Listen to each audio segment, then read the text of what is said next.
what if I told you that the exact three-dimensional geometry of the carbon atoms in your body, like right now, perfectly matches ancient symbols carved into Indian temples thousands of years ago?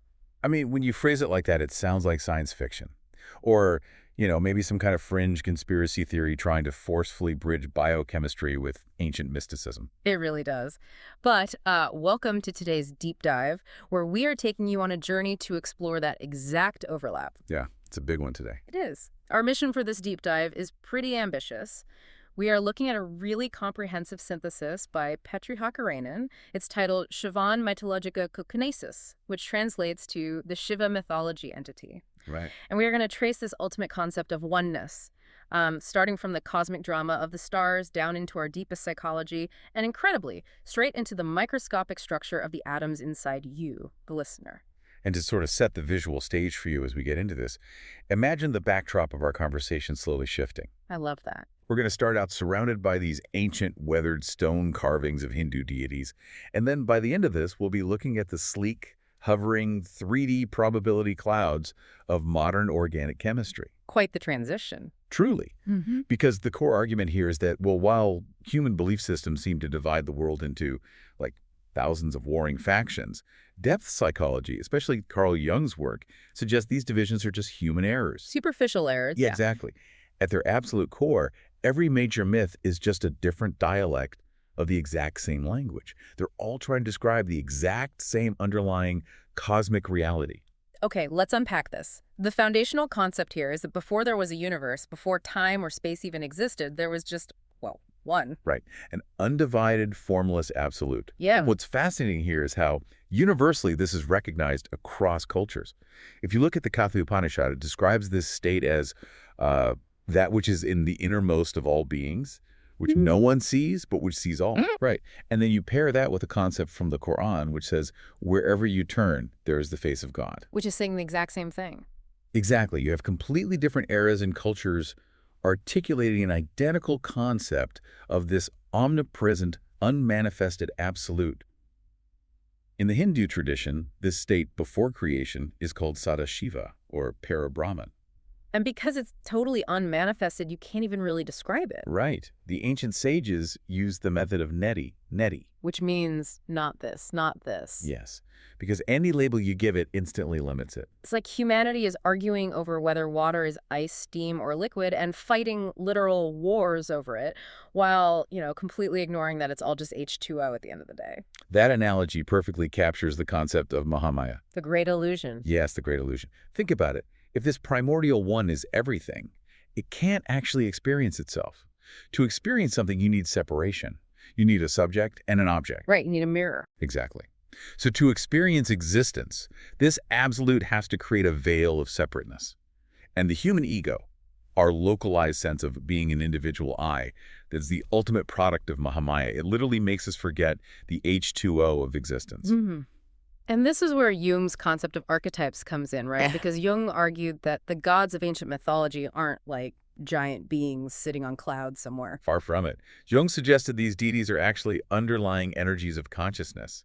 He described archetypes as dry riverbeds carved into the human psyche. Dry riverbeds. Okay. Yeah, they're pre-existing channels waiting for the waters of life, which is human consciousness, to flow back into them. The names we give them, like Shiva, Zeus, Yahweh, those are just the local cultural labels for universal psychological and cosmic forces. But if everything started as this formless, peaceful one, why bother creating the riverbeds at all? Like, how did we get from perfect silent unity to the chaotic, physical universe we actually live in? Well, for that mechanism, the source text looks to a creation myth that is quite literally written in the stars. Literally? Yes. It begins with the initial spark of creation through two figures. You have the wild hunter, which represents Shiva in his form as Prajapati, the cosmic father, and you have the daughter. Okay. Before physical creation, there was pure unmanifested desire. The father moves toward the daughter, and this represents an initial, completely unchecked outward expansion of the desire to create. But unchecked expansion is just an explosion. I mean, it would just consume everything instantly. Which is exactly why a third cosmic force has to act as a boundary. Agni, the fire, takes the form of the archer. And the archer shoots an arrow directly between the father and the daughter to halt that unchecked expansion. When that cosmic arrow strikes, the seed of fire falls. And this collision creates the first physical light and, crucially, the first cosmic sound. The OM. Yes, the OM, or AUM. Here's where it gets really interesting though. Wait, so I need to push back on this. Are we saying ancient people looked up at the stars, saw some random shapes, and just invented a campfire story about an archer? Or, like, did they have this complex psychological concept of creation first and intentionally map it onto the night sky? It's the latter. The ancient seers didn't separate astronomy from psychology or spirituality. To them, it was all a single, unified science. Oh, wow. They permanently recorded this exact psychological drama in the night sky as a massive mnemonic device for humanity. Prajapati, the unchecked father, he becomes the constellation Orion. No way. Yes. The daughter becomes the star Aldebaran, and Agni, the cosmic archer who shot the arrow, becomes Sirius, the dog star. Which is the brightest star we can see. Exactly. That is wild. They basically use the brightest stars as a giant cosmic chalkboard to map out the Big Bang. They did, and it goes even deeper than just an explosion. If we connect this to the bigger picture, that first cosmic sound, the OM, isn't just considered an acoustic noise. It's the cosmic archetype of the sun. Like the Son of God. Yes. If you look at Christian theology, you see the exact same architecture with the concept of the Logos, or the Word. In the beginning was the Word. This OM, this Logos, acts as the vital bridge between the unmanifested, formless absolute and the physical world. Okay, so we have this cosmic blueprint, right? A fiery arrow mapped onto Orion and Sirius. But, I mean, a modern person can't exactly meditate on a star light years away and expect to have a psychological breakthrough. Right. So how does a human being actually experience this bridge between the physical and the formless? Well, to do that, we step out from under the night sky and we walk into the temple. Specifically, we have to look at the symbolism of the Shiva lingam and the separation of Shiva and Shakti. Okay, lay it on me. The myth states that Brahma, the creator aspect, was tasked with populating the universe.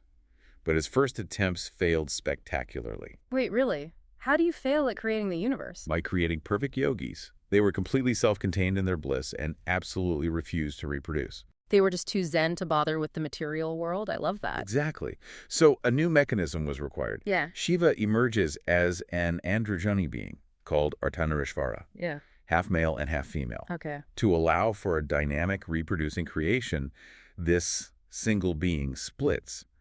It divides into the passive, observing consciousness, which is Shiva, and the active, feminine, creative energy, which is Shakti. Right, the energy that actually does the building. Yes. Once Shakti goes forth to generate the illusion of the material world, the Mahamaya, Shiva withdraws. He goes into a state of perfect, absolute yoga and becomes Sthanu, the cosmic pillar of light, the axis of the universe. And that pillar is the lingam. Yes, represented on earth by the Shiva lingam. And I think we really need to pause here because there is this massive Western misconception about the lingam. I mean, ask almost anyone who took a cursory world religions class. Right, they'll tell you it's a phallic symbol. Exactly. A fertility idol meant to celebrate sexual reproduction. But the text clarifies it is the exact opposite. That interpretation is a total product of misunderstanding the mechanism of yoga. The lingam is the ultimate symbol of absolute restraint. Restraint, not fertility. Right. It represents chastity, the complete withdrawal of outward-flowing desire. It's about pulling energy up and inward, rather than dispersing it outward into the creation. You know, the author of this text shares a really profound personal story about exactly this. He was on a tour in India visiting the massive Kailash temple at Ellora. Yes, the monolithic temple. Right, so for you listening, imagine this massive temple carved straight downward out of a single mountain of solid black basalt. It's incredible. Anyway, the author slips away from his tour group and steps into the dark, silent inner sanctum alone. And in the center is this giant black basalt lingam. Exactly. And he describes walking up to it, placing his hands on his forehead against the cold stone, and just closing his eyes. And suddenly, his entire sense of individual identity just vanishes. The total dissolution of the ego. Yeah, he completely loses the concept of I. He says there was no tourist, no room, no earth, just merging into an infinite sea of consciousness. And then his awareness actually expanded to take the physical shape of the massive temple itself. It's a perfect psychological account of temporarily moving past Mahamaya. He experienced the H2O, to use your earlier analogy. But let me challenge this. If the lingam is truly about total ascetic restraint, drawing energy inward, why do we hear so much about, like, tantric practices or esoteric magic that uses these exact same symbols for worldly power or sexual prowess. That contradiction is addressed head-on through the myth of the curse of Daksha. Okay, who is that? Daksha was an early mythological patriarch of humanity. His story details the exact moment human ego and pride enter the picture. You see, when the localized ego gets involved, it naturally wants to preserve itself and gain dominance. So it takes these pure symbols of restraint and corrupts them. It twists them into dualistic magic. Instead of seeking oneness, people start manipulating these symbols to extract supernatural powers, or siddhis, just to gain a competitive advantage in the material world. Which just takes humanity further away from true yoga. Exactly. It turns a path of spiritual unity into an elaborate, selfish pursuit of desires. Okay, so we've seen this cosmic blueprint written in the constellations and carved into a monolithic temple. Let's test this oneness idea, because if this blueprint is truly universal, it shouldn't just be out in space or in an ancient temple, right? You should see it everywhere. Exactly. We should see it hiding under a microscope. And we do. We move now from the macrocosm to the microcosm. Back in 1984, there was this fascinating scientific endeavor. Dr. Vorlika, a biochemist in California, was actually prompted by a spiritual leader, Sri Mataji Nirmala Devi, to investigate the structural geometry of the carbon atom. Because carbon is the absolute foundation. Every single organic cell relies on it. Right. So, using principles of organic chemistry and electron valency, Dr. Vorlika's team built complex 3D models of the carbon atom. Now, to picture this, you have to throw out the old middle school drawing of an atom. The one with the flat circles orbiting like planets? Yeah, that model's totally outdated. In reality, electrons exist in probability clouds, or orbitals. A carbon atom has 4 of these primary valence electron clouds extending outward. Okay. So imagine taking 4 long balloons and tying them together at the center. Because they push against each other, they naturally form a symmetrical, 3-dimensional tetrahedral shape. Got it. 4 balloons pushing outward.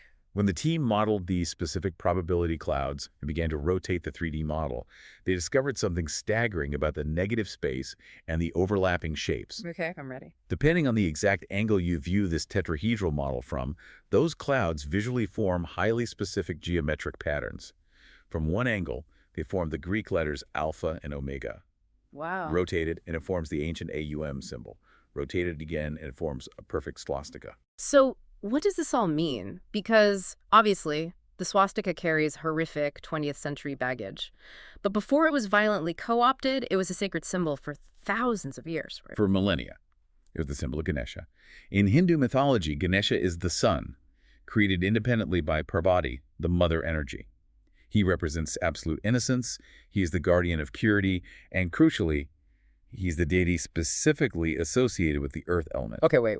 Let the implications of that sink in. Ganesha is the mythological guardian of the earth element. Carbon is the literal physical building block of all organic life on Earth. Yeah.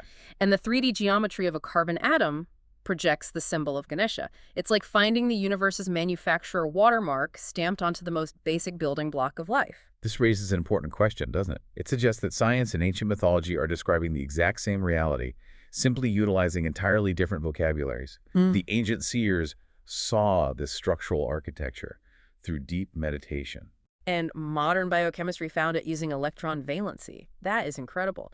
But if this cosmic architecture is literally inside the atoms making up our cells, how do we consciously connect to it? Where is this tree of life inside the human body? The framework argues there is a very tangible biological mechanism. That cosmic feminine creative energy we discussed earlier, Shakti doesn't just exist out in space. A reflection of it rests dormant inside the human body. The Kundalini. Exactly, the Kundalini. And it resides at the base of the spine, in a triangular bone. And look at the linguistic synchronicity here. The ancient Greeks named this specific bone the hieronostion, and the Romans named it the os sacrum. Both of which mean the holy bone. Precisely. They clearly knew something vital was housed there. When this Kundalini energy is awakened, it rises through the middle channel of the subtle nervous system, known as the Sushumna. Which roughly corresponds to the parasympathetic nervous system, right? Yes. As it rises, it pierces the various energy centers, the chakras, what many global mythologies call the tree of life. It travels upward until it reaches the fontanelle bone area at the top of the head. In Sanskrit, this is the Brahmarandhra, the opening of Brahma. Okay, but let's ground this in physical anatomy. The texts say this union brings a physical sensation of cool rain or a profound silence. How? What is actually happening? It comes down to neurology. When this pathway is stimulated and reaches the limbic system, the emotional center of the brain, it triggers a massive parasympathetic response. It physically downregulates the brain's stress centers. Ah, so it bypasses our fight or flight anxiety. Exactly. This creates a tangible physiological sensation of coolness or a deep physical silence because the localized anxious ego is temporarily quieted. Which perfectly explains so many Christian mysteries that we usually just brush off as abstract metaphors. I mean, Jesus saying the kingdom of heaven is within you, or texts describing the Holy Spirit as this maternal, comforting energy. If this mechanism is literally built into our nervous system, those aren't metaphors, they are biological instructions. The synthesis entirely validates that connection. When this internal union occurs, the individual human being becomes the Son, completing the cosmic trinity, Father, Mother, Son, achieving a state of Sat Chidananda. Truth, consciousness, and bliss. Exactly. But I have to play the skeptic for a second. If we have this brilliantly designed parasympathetic bliss machine just hardwired into our spines, why is the world currently in such absolute chaos? It's a fair question. To understand that, we have to zoom back out to the macro cycles of time. According to ancient astrological cycles, humanity is currently living in the tail end of the Kali Yuga. The Dark Age. Yes. And it's predicted to end roughly around the year 2026. It is an era characterized by deep confusion, rampant materialism, and false gurus. The ancient Vishnu Purana explicitly predicted that during this age, wealth alone dictates rank, and the earths would be viewed merely as dead matter to be mined for resources. Well, I mean, that feels uncomfortably accurate to reality right now. It does. But the vital point is that we are in a transition window. We are moving from the Kali Yuga into the Satya Yuga, the age of truth. The text actually compares this to the movie The Matrix, where Morpheus tells Neo he is living in a prison of the mind. Trapped in Mahamaya. Exactly. But ancient prophecies, like those of Bhrigu, stated that after 1922, a new era would begin. And by the 1970s, a Mahayogi, a feminine incarnation, would bring the ability for the ordinary masses to awaken this Kundalini energy easily. Democratizing it, basically. So you wouldn't need to retreat to a Himalayan cave for 50 years to find enlightenment. Precisely. And the mythological imagery for the end of this age features Shiva performing his destructive dance, the Tandava, paving the way for Kalki. Kalki is prophesied to ride a white horse wielding a sword that separates truth from falsehood. Which perfectly mirrors the book of Revelation, Christ returning on a white horse for the last judgment. We're sitting right in the exact window of time these ancient texts predicted for a massive shift in human consciousness. We are. But we must clarify what kind of shift. This apocalypse isn't a literal Hollywood-style destruction of the planet. No meteors hitting the earth. Right. Apocalypse literally means an unveiling. It is an internal event. The destruction of the ego. The last judgment is actually a mass spiritual awakening happening quietly, neurologically, inside human beings. Wow. We have covered an immense amount of ground today. For you listening, we've traced a staggering journey from that fiery cosmic arrow that mapped Orion and Sirius to the formless absolute of Shiva, down into the geometric shape of the carbon atom in your own fingertips, and finally to that coiled energy waiting in your holy bone. It challenges us to consider that all these endless divisions between religions, between mysticism and hard science, might just be local dialects struggling to articulate the exact same magnificent reality. I want to leave you with one final thought to mull over today. We've learned that the carbon atoms in your body literally bear the geometric shape of the universe's first cosmic sound, OM. If the blueprint of creation is constantly vibrating inside every single cell you possess, what might happen if you finally quiet your mind enough to listen to it?